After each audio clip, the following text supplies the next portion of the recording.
السلام عليكم، عاملين ايه؟ يا رب تكونوا بخير. النهارده يا بنات جايه لكم فيديو جديد، فيديو مهم جدا جدا. فيديو يعني بص اساسيات التوفير في قلب البيت. 10 افكار ب50 جنيه. طبعا محدش يستهون ب50 جنيه.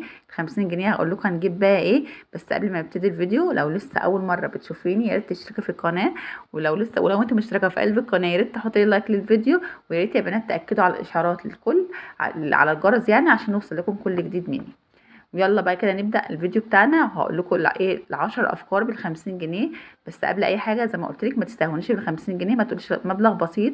هو فعلا مبلغ بسيط، بس هيعمل معانا حاجات كتير، والحاجات دي هتوفر معاكي كتير في قلب المطبخ، وهتوفر عليكي كمان وقفة في قلب المطبخ كتير.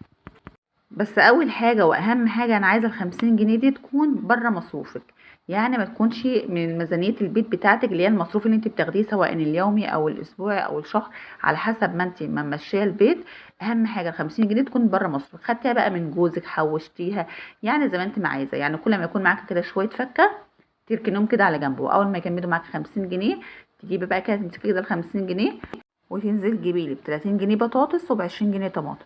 طب ما انت ممكن تبقى في حد ممكن يقول طب ما احنا بنجيب الحاجات دي في مشروات الاسبوع، بتاعت مشروات الخزين يعني، بتاعت البيت. اول ما تمسكي كده 50 جنيه زي ما قلت لك، هتنزلي تجيبي لي كده ب30 جنيه بطاطس، وهتنزلي تجيبي لي ب20 جنيه طماطم. ممكن تقولي طب ما انا بنزل اجيب الحاجات دي كل اسبوع من مشروات الاسبوع. هقول لك لا، انا عايزه الحاجات دي تكون بعيدا عن مشروات الاسبوع بتاعتك.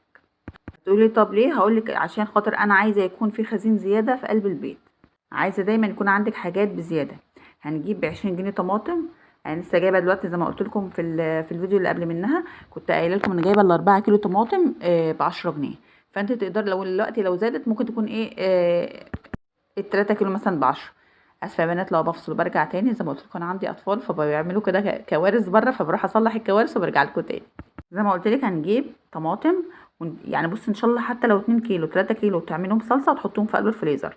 بصي عايزه اقول لك دلوقتي الطماطم والبطاطس رخاص، فلما يكون عندك الحاجه تكون مثلا رخيصه دلوقتي كده في السوق، تلحقي تجيبي وتحطي ايه وتخزنيه. يعني مثلا برضو هنجيب ب 30 جنيه بطاطس، هنجيب كده كرتونه، والكرتونه دي طبعا تكون نظيفه، ما تكونش داخلها رطوبه ولا حاجه. ونرشها كده بشويه نشا، وتقوم حاطه البطاطس بتاعتك، رصي فيها البطاطس. كل ما تنزل تقوم جايبه زياده بطاطس. يعني مثلا لو المعتاد بتاعك بتجيبي 3 كيلو 4 كيلو في الاسبوع، تزودي كيلو زياده، زودي 2 كيلو زياده، وهم حطاهم في قلب الكرتونه دي. صدقيني هيجيلك وقت وهتحتاجيهم، ممكن مثلا يكونوا في اواخر الشهر، كلنا بنبقى مفلسين وعايزين نقضي اي حاجه، فتقدري ايه تسحبي من الكرتونه بقى دي كده البطاطس، تقدري تعملي بقى ايه اللي انت عايزاه بقى.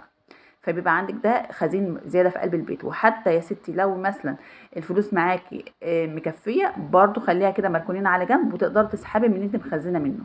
فاصبح كده يبقى متوفر معاكي برضو مصروف كام يوم. تمام كده. بس اهم حاجه في خزين البطاطس، يعني ما يخشلوش شمس خالص، يعني مصدر شمس ده ما يخشلوش خالص. الكرتونه كده زي ما قلت لك تجيبيها وتحطي فيها شويه نشا. النشا دي طبعا بيحافظ على البطاطسايه، ما يخليهاش تعفن معاكي بسرعه يعني. وايه، وتقوم حطها بعيد عن مصدر الشمس. تمام. فالبطاطس عندك هتبقى متوفره عندك في قلب البيت. طبعا احنا ما بنقدرش نستغنى عن البطاطس ده، غير مثلا ممكن تكون بالليل ولا حاجه حابه تحمري شويه بطاطس مع للعيال كده مع شويه كاتشب وتعملهم سندوتشات. بصوا بتبقى حلوه قوي ومنجزه برضو معاكي يعني. فده برضو من الحاجات الاساسيات اللي في قلب البيت، اللي بتبقى حاسه ان البيت في بيتك عمران بالحاجات اللي زي كده. دلوقتي برضو البطاطس رخيصه وسعرها ايه في متناول ايدينا، فنقدر برضو نجيب منها الكميه اللي احنا عايزينها ونخزنها قبل ما تغلى. دي كده اول 50 معانا. تعالي برضو الاسبوع مثلا اللي بعد منه، انت برضو عرفتي توفري 50 جنيه من الفضية بتاعتك، او عرفتي برضو زي ما قلت لك تطلعي بقى من جوزك بالفلوس اللي بتبقى منطوره يمين وشمال، برضو هتقدري ايه تشيليهم وتعملي بهم حاجه. هتنزلي برضو تجيبي لي برضو توابل. ال50 جنيه هتجيبي لي مثلا توابل مشكله. إيه، لو ان شاء الله حتى لو هتجيبي من كل حاجه ب10 جنيه وتركنيها برضو في باب التلاجة، عايزه اقول لك برضو بتفرق معاكي جدا جدا. غير ما انت ما تجيبيها من مصروف البيت. لما بتجيبيها من مصروف البيت بصوا بتسحب معاكي فلوس كتير قوي. لكن لما تجيبيها بعيد عن المصروف صدقيني هتوفر معاكي. برضو حطيها في باب التلاجة عشان ما تسوسش معاكي في الحر اللي احنا فيه ده.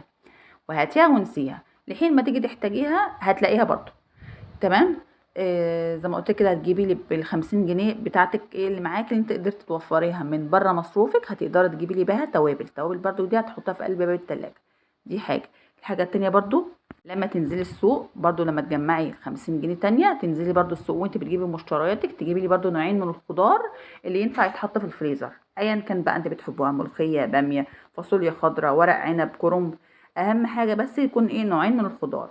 طب ليه نوعين من الخضار؟ عشان خاطر برضو زي ما قلت لك ممكن اخر الشهر بتبقى معانا مزنقه كتير، فتقدري تسحبي من الخضار اللي انت حطاه في الفريزر، وتقدري تعملي بيه ايه، اكله كده يومين اهو. يبقى انت كده برضو وفرتي معاكي يومين من الاكل، من ال50 جنيه اللي انت مستهونه بيها وتقولي مش هتعمل بيها حاجه. لا هتعمل. هي بس يا جماعة محتاجة مننا شوية تركيز. احنا ممكن نطلع ال50 جنيه ديت للعيال، لو ادانا كل واحد فيهم 10 جنيه هيروح يجيبوا لهم حاجة حلوات ومش عارفة ايه، وبنيجي نبص بعد كده نلاقي الدنيا معانا خبطت اخر الشهر. فاحنا هنأمن نفسنا بالحاجات اللي زي دي كده، وهيوفر معاكي يومين. اليومين انت هتوفري بقى بيهم، بتقدري بقى تاخدي المصروف ده بقى لنفسك، برضو تجيبي اي حاجة بقى انت نفسك فيها عايزاها لنفسك. يبقى انت كده عارفة ان خزينك في قلب البيت، الفريزر بتاعك فيه اكل. يعني الحاجات البسيطة ديت بتفرق معاكي كتير. كذلك برضو تقدري برضو تاخدي ال50 جنيه ديت تنزلي تجيبي بيها مكرونات، برضو نوعين مكرونه كده برضو ولا حاجه، وتحطيهم برضو في درج المطبخ، برضو هينفعوا معاكي كتير جدا. في اوقات برضو بتكون الدنيا معاكي مثلا مش اللي هي، فهتطلعي مثلا كيس مكرونه، هتعملي منه بطاطس من اللي احنا مخزنينه بقى اليوم كده عدى خلاص اهوت، وبقى زي الفل. فعايزه اقول لك ان الحاجات البسيطه ديت صدقيني بتعمل معاكي وهتفرق معاكي كتير، بدل ما انت بتضيعيهم يمين وشمال في حاجات ملاش لازمه. لا الحاجات دي صدقيني بتفرق جدا. يعني مثلا بدل ما تدي لولادك يجيبوا شيبسي، انت لو عملت لهم بطاطس الشيبسي دي في قلب البيت، وحطيت لهم منكهات اللي هي الطعم اللي هو الجبنه او الشطه والحاجات ديت، صدقيني بتبقى اوفر واحلى طبعا وانضف بكتير من ما تجيبها لهم من بتاعه المصانع اللي بيبقى محطوط فيها مواد حافظه وحاجات زي كده. فمنك رضطيهم، ومنك برضو في نفس الوقت وفرتي وخزنتي بيتك من المصروف للحاجات، بس الحاجات اللي انت بتعطيها لاولادك انت هتوفري منه حاجات كتير في قلب البيت. طبعا انا مش بقول كده ان احنا نحرم ولادنا ولا حاجه، لا انا بتكلم في الاساسيات. يعني بتكلم بدل ما احنا نديهم يجيبوا شيبس، ما تقدروا تعملوا شيبس في قلب البيت ويبقى انضف من بره بكتير.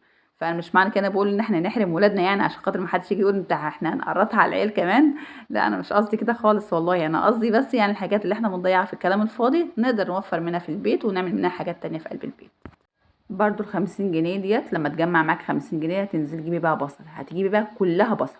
ما تقوليش هجيب مثلا 2 كيلو وهيتوقف معايا بقى متبقي معايا منها، لا هيتبقى معاكي منها وانت راجعه هتصرفوهم برضو في كلام فاضي.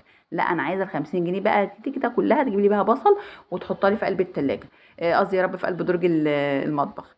صدقيني برضو هتنفع معاكي كتير جدا جدا. ساعات برضو بتبقي انت عايزه تنزلي تجيبي خضار مشكل وحاجات زي كده، لو بتاخد مصروفك باليوم وتيجي تبص تلاقي عندك البصل خلص، فتيجي طب انا هجيب بصل ولا اجيب خضار ولا اجيب مش عارفه ايه، هتيجي تبص تلاقي عندك المصروف اتفرتك وما بقاش بتبقالك منه حاجه، ومش هيكمل كمان الحاجه اللي انت عايزاها عشان يتبقى.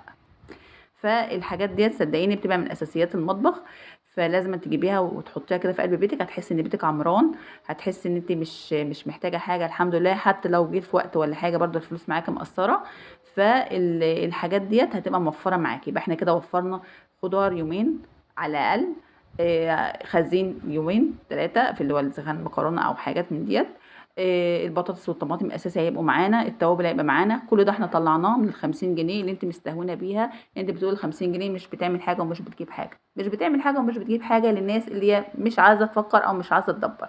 لكن احنا معانا هنا هندبر ونفكر ونوفر ونجيب كل اللي احنا عايزينه ونفسنا فيه، وبيتنا الحمد لله هيبقى ايه، عمران كده بخير ربنا.